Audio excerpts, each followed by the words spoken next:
Hello नमस्कार साथियों, good evening. स्वागत है आप सभी का आपके अपने यूट्यूब चैनल ब्रदर्स क्लासेज के अंदर। साथियों, जूनियर अकाउंटेंट वैकेंसी का परिणाम है वो संभावित है कल जारी होने की संभावना है। लगभग जूनियर अकाउंटेंट वैकेंसी का रिजल्ट है वो कल आना तय है। तो इसके अंतर्गत डिलीट पर्सनों की संख्या है वो बढ़ सकती है। तो इसके बारे में है वो इस वीडियो के अंतर्गत बात करेंगे। तो चलिए साथियों, वीडियो की शुरुआत करते हैं बिना टाइम गवाएं। तो देखिएगा, जूनियर अकाउंटेंट के अंतर्गत लगभग 17 से 18 क्वेश्चंस हैं जिनके ऊपर हैं वो आपत्ति दर्ज हुई थी। तो 17 से 18 क्वेश्चनों के ऊपर आपत्ति दर्ज हुई है दोनों पेपरों के क्वेश्चंस मिला के।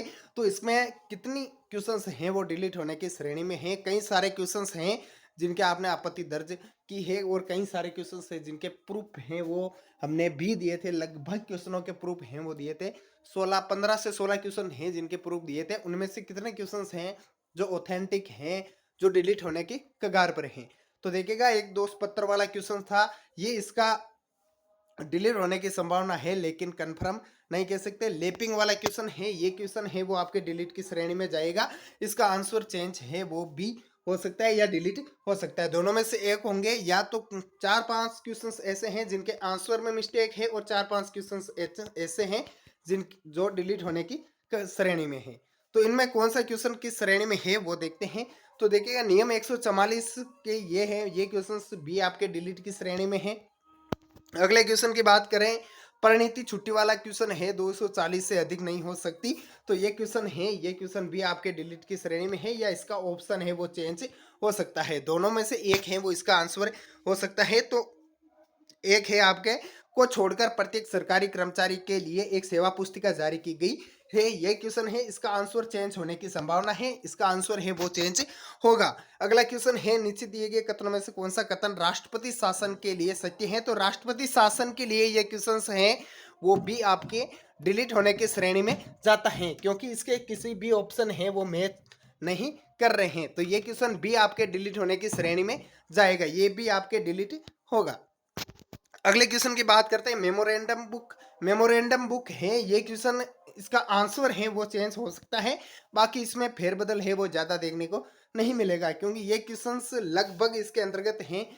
होगा तो ये क्वेश्चन या तो डिलीट होगा या इसका आंसर चेंज होगा, लेकिन ज्यादा चांस है वो इसके डिलीट होने के हैं। मेमोरेंडम पुस्तक है, ये डिलीट होने के चांस ज्यादा हैं इसके। अब एक क्वेश्चन है, औद्योगिक विकास को गति प्रदान करने वाले रिको वाला क्वेश्चन।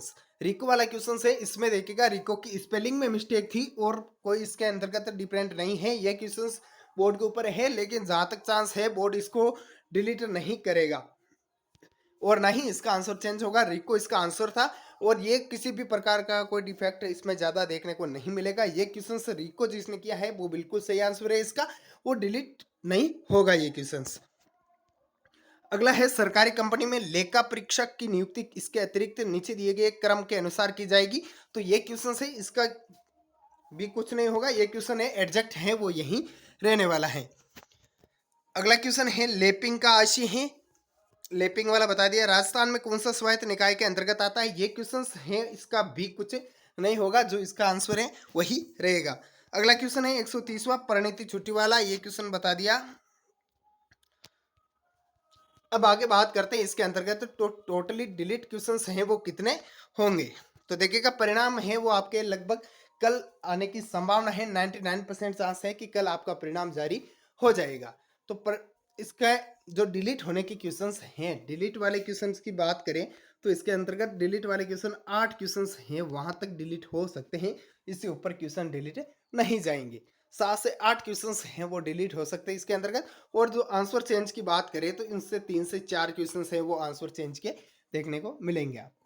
अब कई सारे साथियों के कमेंट आए थे कि रिको वाला क्वेश्चंस है इसको डिलीट ही करना होगा। रिको वाला क्वेश्चंस है वो डिलीट नहीं होगा, उसके अंतर्गत केवल स्पेलिंग मिस्टेक है। हालांकि बोर्ड का नियम रहता है कि इंग्लिश जो मैटर है वो उसको ही सत्य माना जाएगा और उसको ही सही माना जाएगा। इंग्लिश में ही मिस्टेक है, बाकी हिंदी के अंतर्गत है वो बिल्कुल सही है। तो रिको के अंतर्गत मिस्टेक है तो रिको क्वेश्चन डिलीट की श्रेणी में नहीं जाएगा और ना ही कोई और उस क्वेश्चन को मिलेगा, ना ही बोनस अंक मिलेगा, ना ही कुछ और प्रकार का कुछ होगा। तो ये क्वेश्चंस हैं आपके 7 से 8 क्वेश्चंस जो डिलीट होने की श्रेणी में आते हैं।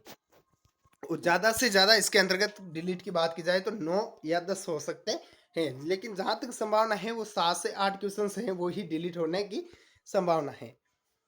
अब इसकी कट ऑफ की बात करते हैं। कट ऑफ के बारे में मैंने एक वीडियो बना रखा है स्पेशल, और अब भी बात कर लेते हैं और भी थोड़ी सी। तो इसमें देखिएगा, जनरल कैटेगरी की बात करते हैं, मेल फीमेल, फीमेल कैंडिडेट है वो इसमें से 3 से 4 मार्क्स है वो आपके कम कर ले, 2 से 3% कम करके चलेगा। तो जनरल कैटेगरी के जो कैंडिडेट्स है वो 50 से 52% तक यदि जनरल कैटेगरी में है तो वो बिल्कुल सेफ जोन के अंतर्गत हैं।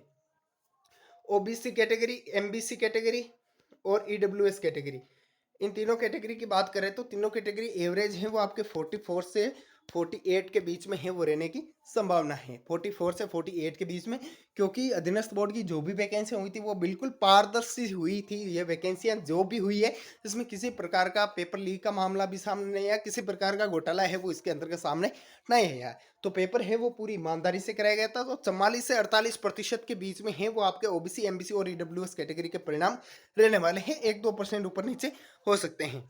बात करते हैं एससी कैटेगरी और एसटी कैटेगरी। एससी कैटेगरी और एसटी कैटेगरी की बात करते हैं तो एससी कैटेगरी के अंतर्गत फीमेल कैंडिडेट्स हैं वो जिनका पेपर क्लियर है उनका आराम से सिलेक्शन हो जाएगा, और मेल कैंडिडेट्स है वो 41 से 42% यदि स्कोर कर रहे हैं तो बिल्कुल सेफ जोन के अंतर्गत हैं। क्योंकि इसके अंतर्गत 2 पेपर हुए थे आपके, तो दोनों पेपर के अंतर्गत बात करें तो दोनों पेपर में कई सारे स्टूडेंट हैं जिनके कहीं 2 से 3 हजार स्टूडेंट तो ऐसे मिल जाएंगे आपको कि जिनका 5वां ऑप्शन है वो फील हुआ, तो वो भी 10% से अधिक निकल जाएंगे। क्योंकि 10% अभी हर वैकेंसी के अंतर्गत लगभग 10 से 12% अभ्यर्थी है जो ऐसे निकल रहे हैं 5वां ऑप्शन नहीं भरने की वजह से। अब दूसरी बात करें तो इसके अंतर्गत जिनका फर्स्ट पेपर क्लियर नहीं है उनका सेकंड पेपर क्लियर है, और जिनका सेकंड पेपर क्लियर नहीं है उनका फर्स्ट पेपर क्लियर है, तो वो इस प्रकार से आउट हो जाएंगे। इसके अंतर्गत मेरिट है वो बहुत ही कम रहने की संभावना है। तो आशा करता हूँ वीडियो अच्छा लगा तो अपने साथियों के साथ शेयर कीजिएगा। मिलते हैं नेक्स्ट वीडियो में। जय हिंद, जय भारत।